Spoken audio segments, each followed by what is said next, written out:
Cool, yeah. So just by quick way of introduction, we have CJ Carr here, Notre Dame, 4-star by some, 5-star by others. Commit 247 as CJ listed as the number 5 quarterback in the class. CJ was excitingly the first of the 2024 class to commit for Notre Dame, and obviously this was a big deal, not just for Notre Dame's sake, but for his own family's sake, and we'll get into that in a little bit. So CJ, like you mentioned, is heading into his senior season after a very successful junior campaign, man. And correct me if I'm wrong on any of these numbers, but this was what was on the website.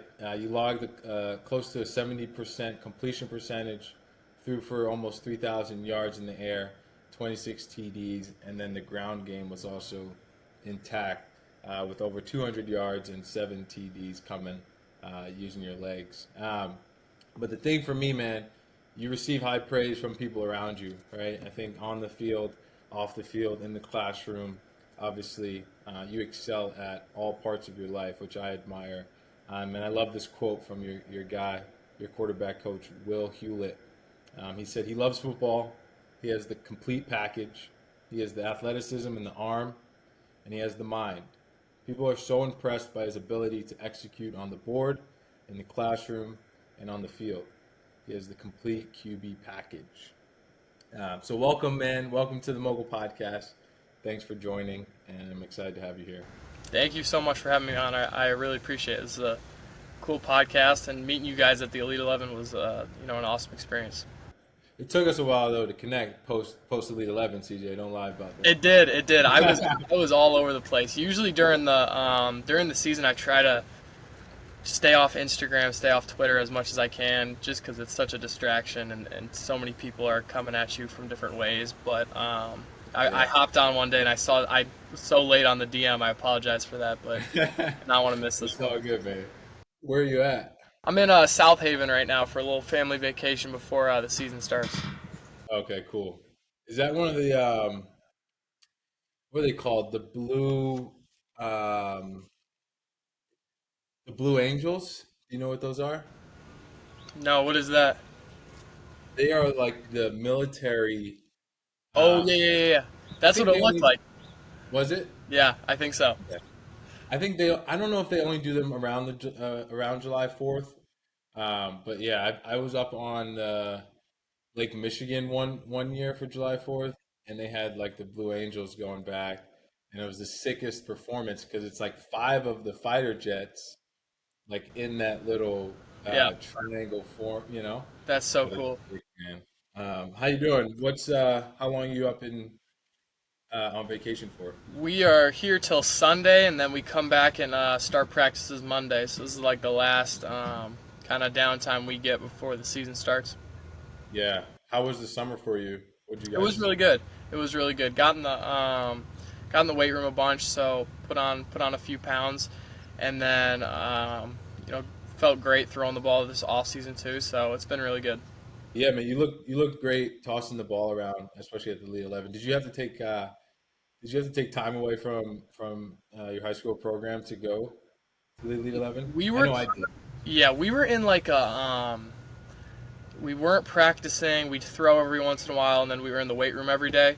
So I took a few days off of lifting just to be in LA and be down for the Elite 11, but it wasn't anything too big. So I was really appreciative of that it didn't take away from my high school experience either.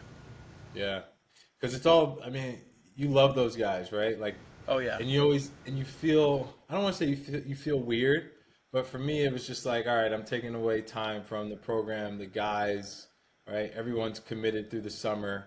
That's exactly Um, how I feel. and it's just like they're rooting for you, but you're kind of because you're likely the best guy on the team, and like these opportunities come about every so often, but you had to take advantage of it. But you did phenomenal, man, out in LA. I appreciate that. I appreciate it. That's exactly how I feel too, because it's hard. Because you can't miss those. Like that's such a unique opportunity that the Elite 11 presents, and it's such a cool event And so, you can't miss it, but also you feel bad leaving your guys at home Right. without you're a leader on the team, senior leader, and so that sucks. But it was all it was a great experience. Yeah, they'll forgive you when you bring them a state championship. 100%, Don't 100%. worry. Obviously, this space is growing. We'll talk about NIL. Podcasting is becoming much more popular, and I'm sure over the next, however long your career is, hopefully it's next 20 years, you'll be on a few more. So this would be cool to have to reference, man. But I guess the big question for me, right, and that I want my audience and the MOGL audience and people who are listening here to know is what did Notre Dame ultimately do right, right? CJ, your background is super exciting, right? To give people context, CJ's grandfather is a legendary Michigan Wolverines coach, led the program from 1995 to 2007, won the program a national championship in 97. CJ's father played quarterback at Michigan through the 90s. CJ's mom graduated from the 90s. And then I saw like you had another grandfather who played safety. Yep, Uh, he has the leading interception record at Michigan right now too. So he's big Michigan face also. he's right up there with all the rest of the family. Absolutely. So yeah, man. I mean, I haven't heard it, and we didn't get the chance to really, chop it up. So just curious, what did Notre Dame do right? Right. I think when I went through my recruiting process, not to, bring this to me, it was no one else did anything wrong. Right. I was committed to Penn State, and everyone would ask me, what did Franklin? How did he drop the ball? And I had Ohio State and nothing else, right? But Notre Dame did everything right for me. So I want to know from you, what ultimately made you pull the trigger? That's exactly how I feel too. It wasn't that any other school did anything wrong. It was more Notre Dame is everything right. It has everything I want in a school, whether that's high academics, great football, a religious background in the school. Those are the big three components that I wanted to look for in a school. And so you go to Notre Dame and you just kind of feel the energy there, and it's just a different place. Like I visited a bunch of different schools, a bunch of SEC schools, a bunch of Big Ten schools, and there was no place that really spoke to me like Notre Dame did. And the coaching staff there treated me like I was family. I've been there in the double digits amounts of times, just unofficial visits, and every time you go, it's like you just feel at home. And so, at one point, my dad had, I had wanted to commit, and my dad had, was wanting me to kind of visit around, but, I was like, there's no other place to be. So I pulled the trigger pretty early in my process, and I don't regret it at all. It was the best decision I've ever made. Yeah. How was your official visit? I know you went out after the Elite 11, I think that day or the day after, Yep. and you spent time in South Bend. And can you speak a little bit about your visit? Yeah, we had, I had taken not official visits, but I had been there for every, sorry, there's a train in the background here. I had been there for every official visit weekend. So I had been there, I think 2 weeks before that and the week before the Elite 11, and then my technically official visit was the week of the Elite 11. But it was great. It was great. They put us in the nice hotel, and you get all the perks with it. But I think my favorite part of my official visit was just kind of getting around the guys. There was a good amount of commits there on my weekend, and so just chopping it up with those guys, the guys you're going to be playing with for the next 3 to 5 years.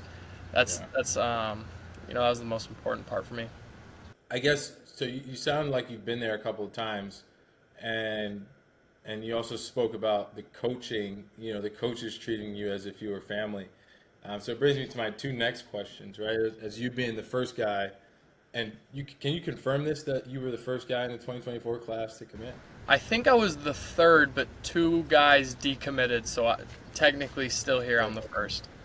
Okay. How was that for you? Did you ever think about it, like, hey, and were you one of those guys who were going to go out and recruit the rest of the class with your coaches, or were you kind of taking a backseat approach and letting guys make their own decision?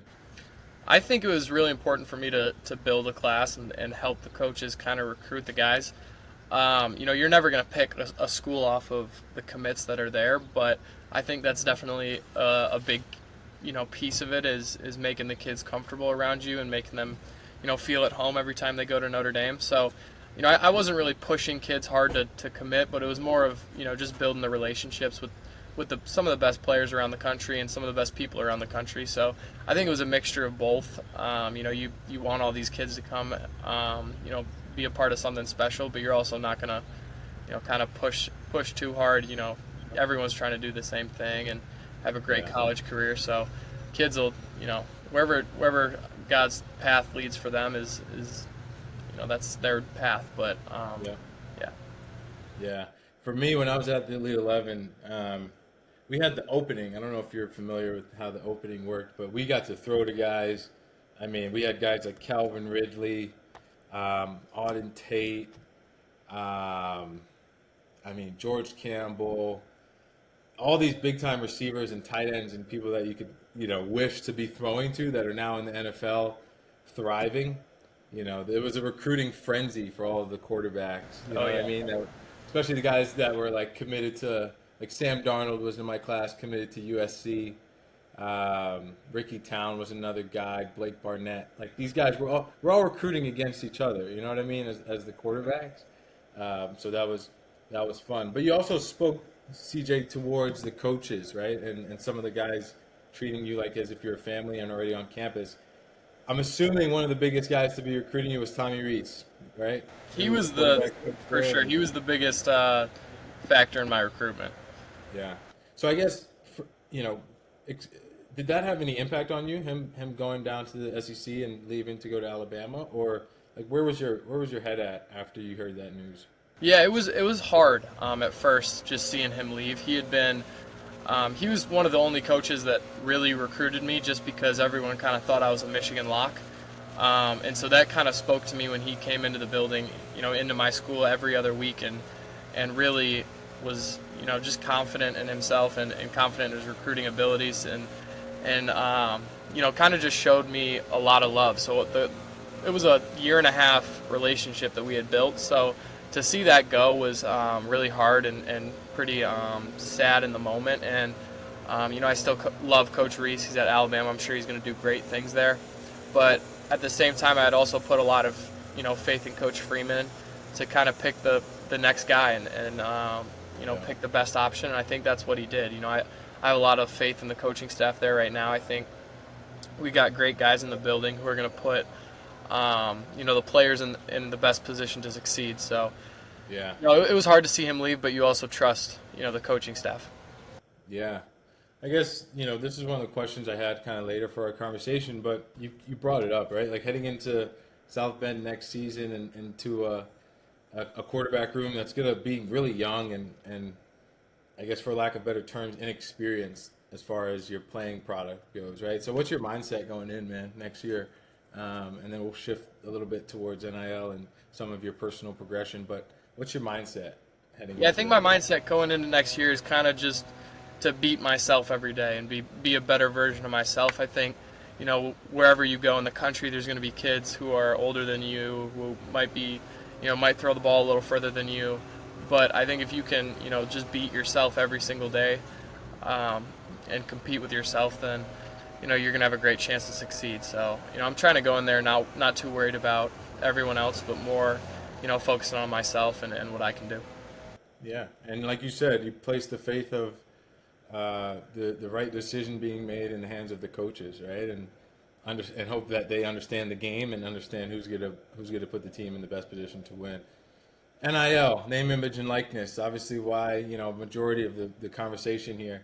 I feel like you know everything about NIL that you need to know, being that you met us in LA, right? We told you everything. No, that's a joke. But did that have any bearing on your decision, man? Like, what's your high level thought on NIL? Did Notre Dame, kind of not use it as a recruitment, but hey, CJ, here's what we're doing, and who's the type of entities that are supporting the program and how our athletes are, maximizing this opportunity? Or through your recruitment process, was it evident that NIL was such a big part of the recruiting process?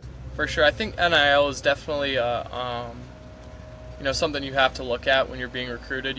That's a big factor in where you go, but it's not the only factor. I think the biggest factors are what I said before is the home feeling at that college, great football, and great academics. Those were, the main three things I was looking at, and NIL is kind of just a bonus, but you also can't ignore it. So I think going in, we wanted to, going into the recruiting process as a whole, we kind of wanted to just see what was all out there and see what people were saying, but we also didn't want to make a decision based off of just NIL. Yeah. So Notre Dame was, it's a different place. You got to be a different kind of person to go to Notre Dame. You have to be a great, student, a great person, a great athlete. And so I think that, if you're stepping onto that campus thinking that, you're going to be at Notre Dame, you're going to be paid a lot of money if you are playing great on the field. And that's something that, really spoke to me is that the more you perform, the more you're going to get paid, which is, I think, how it should be. I think, when kids step into positions where they're making a lot of money without having proven themselves, I think that's, a situation that could be disastrous. And so I think Notre Dame's doing it great. I think it's, like I said, you're going to make a lot of money if you play well at Notre Dame, which is awesome. Yeah, yeah. I know there's a few people that come to mind with that, with your comment, right, about kind of just getting money in the doors first and early before actually proving themselves. So, what do you think your involvement with NIL would be, man? I don't know if you're a big. I was talking to Brian Stump, who heads up operations at the Elite 11, for folks who don't know. And I was just like, NIL is interesting with guys that are at the Elite 11 and the quarterback position specifically, just because we're not generally guys who like to. It's been ingrained in us that you take all of the blame when there's failure and you give it when it's success. And generally, we're not the ones who are like boasting and like promote, doing content and right. So, would be curious. What are your thoughts on like how you think you're going to be engaging in NIL, whether it's through content creation? Are you comfortable with doing the content side of things? Yeah. Or are you going to kind of like rely on Notre Dame to feed you NIL? This is something I really struggle with because I do not like social media at all. If it was up to me, I would go the Stetson Bennett route and have a flip phone and not have any of this. But at the same time, you understand the value it brings to your life and that it can bring if you are successful on the field. So what I try to do is kind of just leave it to my parents, who I really trust, to lead me in the right direction. I think that I'll leave most of that in their hands, and really their goal for me is to have me focus on football as much as I can and not worry about any other thing. And because they know too, if I play well on the field, then the money will come in, and exactly. So I'm not too worried about it. I try to put out some stories or posts every once in a while, but it's not something I really want to be focusing on. Yeah, that's what everyone says though, CJ. Like the Mannings, right? Like Archie, you're not going into you're not doing any NIL deals until you're starting, right? And then he goes and does an NIL deal with Panini and valued at 100,000 plus, right? So it's like NIL is just gonna be thrown in your face, man, and it's you're gonna have to have a great support system. That's the number one thing that we preach at MOGL is your support system. So that's cool, and I guess one quick question to kind of interject here, because you brought up your father and your parents. I was curious what it's like growing up in such a big football family and coaching family, if you can kind of give insight on that. For someone who loves football, it's amazing. I wake up every day and my dad's watching our film from the next day. He's watching who we're playing. So it's a lot of football. Does he coach in high school? He is not, but he has all of our film. So he's in there every day in his office watching our film and dissecting, giving my brother and I tips and pointers on, what we're doing wrong, what we're doing right. So for someone who loves football, it's great. You wake up and it's just football all day long. Yeah. That's awesome, man. That brings me back to like the Tommy conversation. Love Tommy Rees, by the way. Obviously, he's a great guy. We spoke about you. We were at a Zach Brown band concert 2 weekends ago in Chicago, and he's like, CJ's my guy. I love him. But he was a guy who lived football, Tommy. You know what I mean? Obviously, he's a guy who's climbing the ranks so quickly. So that's awesome. Good for you, man. I guess the next phase of the conversation, I want to head into kind of your personal growth and development on the field, man. You're on the field product. and then heading into your senior year, and then we can wrap up with a couple fun, more fun questions. But obviously, I had the chance, man. Was fortunate to meet you at the Elite 11 about a month ago now, and saw you throw the rock, and I loved what I saw. Everyone did. The superlative actually that they pinned you with was most polished, right? I think that comes off and speaks to me, and I think that's what I saw in you. But some of the other guys, right? I'll read off some of the other superlatives for some of the other QBs throwing. Like Colin Hurley had the smoothest release. Hoss Henney had the best athlete. Didn't know the kid ran a 4.44, which is crazy. Hopefully he just keeps perfecting his craft throwing the ball, so they don't try to position change him.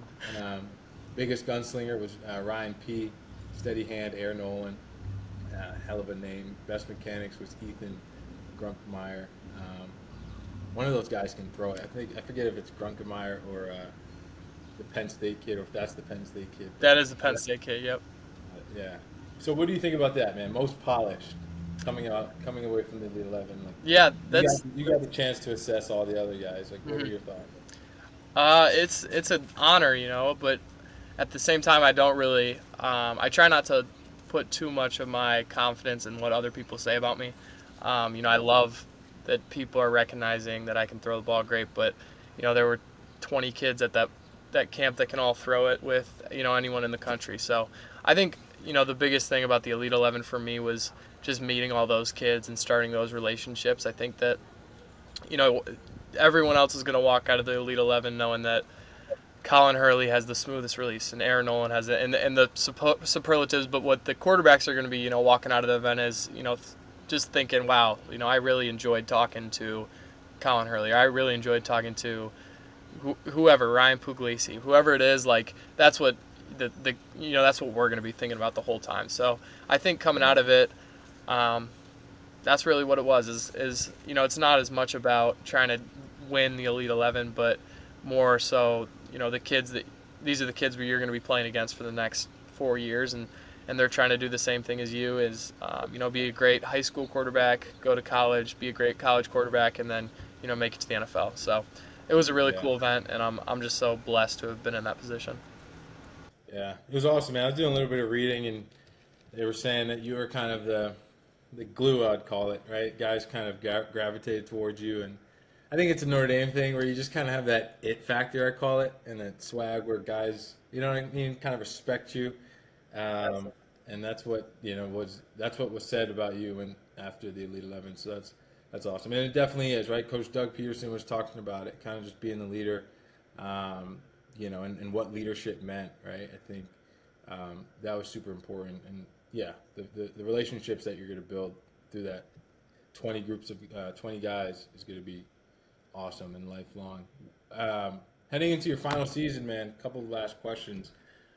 What are you most excited for, right? Like, personally, growth-wise, like, again, not to reference myself, but I had this moment in high school where it's just kind of like, all right, something clicked for me, and like things just became so easy, right? Like seeing a defense, throwing this type of ball, understanding this coverage, right? Like when I should take the check down, give what the defense gives you.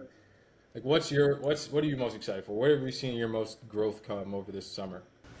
I'm really just excited to kind of play my last season with some of my best friends and some of the guys who I've played football with for the last 6 years. I think last year I hit that point where everything kind of slowed down a little bit more, and this year I'm just excited for just to have it slow down even more. I think that the biggest growth I've had is understanding pass protection and understanding where my weaknesses are and where I can help my O-line. And so I think that this year I'm looking forward to taking a step in checking protections, making sure I'm protected, helping my guys out up front, because it really just starts with them. Without a strong base up there, we have no chance. And so that's somewhere that I'm really excited to hopefully take another step in. But yeah, those are just a few things I'm excited for. Really playing my last season. I know after this it kind of turns into more of a business, which is how it's supposed to be. But I don't think this will probably be the most fun football I ever play in my life. Is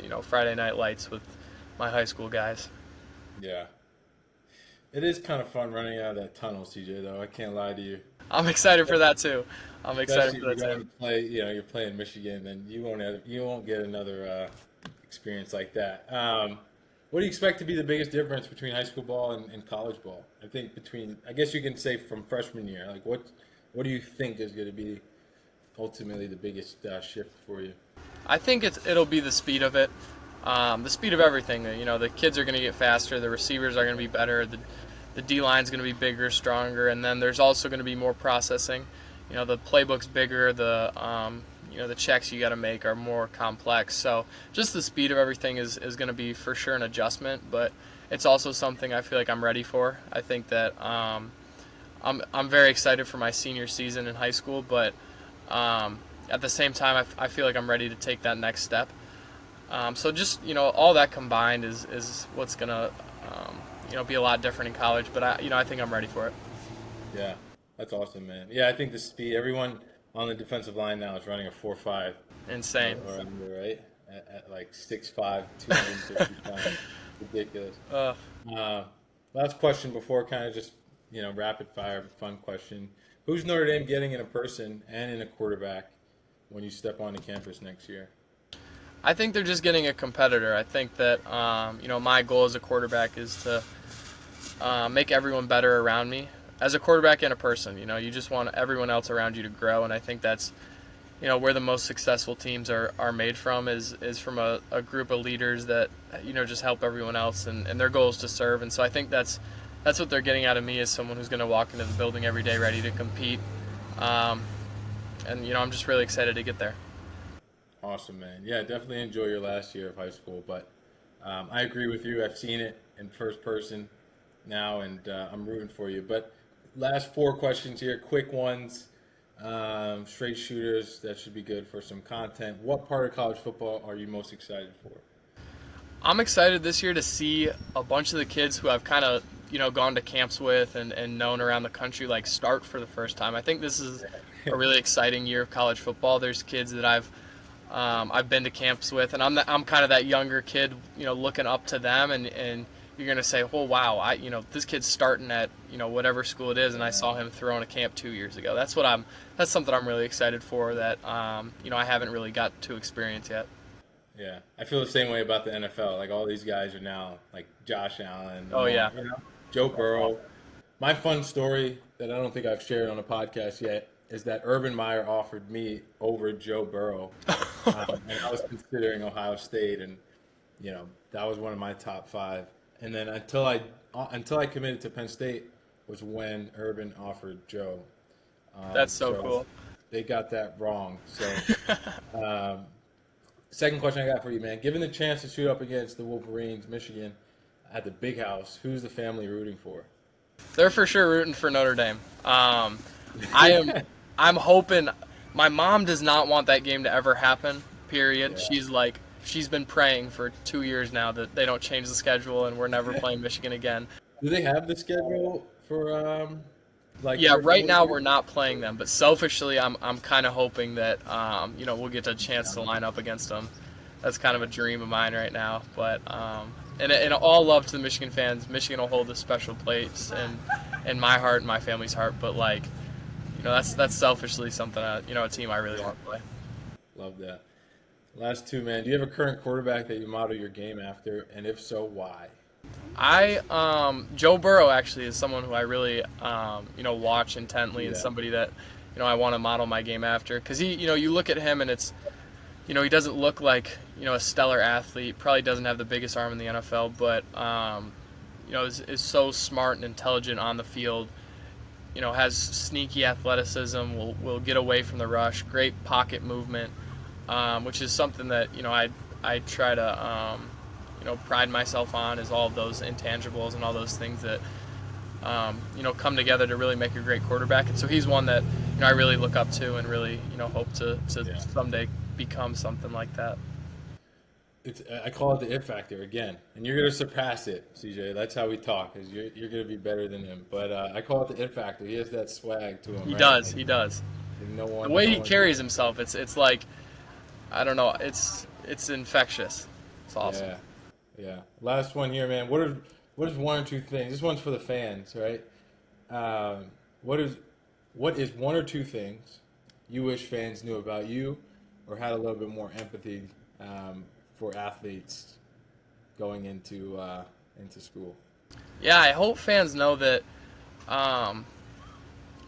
that they're like, just be positive on some of these social media things. There's a lot of negativity coming from those platforms, and early in my career, I know I definitely looked at that stuff probably too much and took that into account, and so that's a place I've really grown in the last few years. Is like, you can't give you really can't give much thought to anyone who's not inside your building. Those are the only thoughts that matter. So to all the fans, just I would ask you all to be nicer. Let's just spread more positivity than negativity.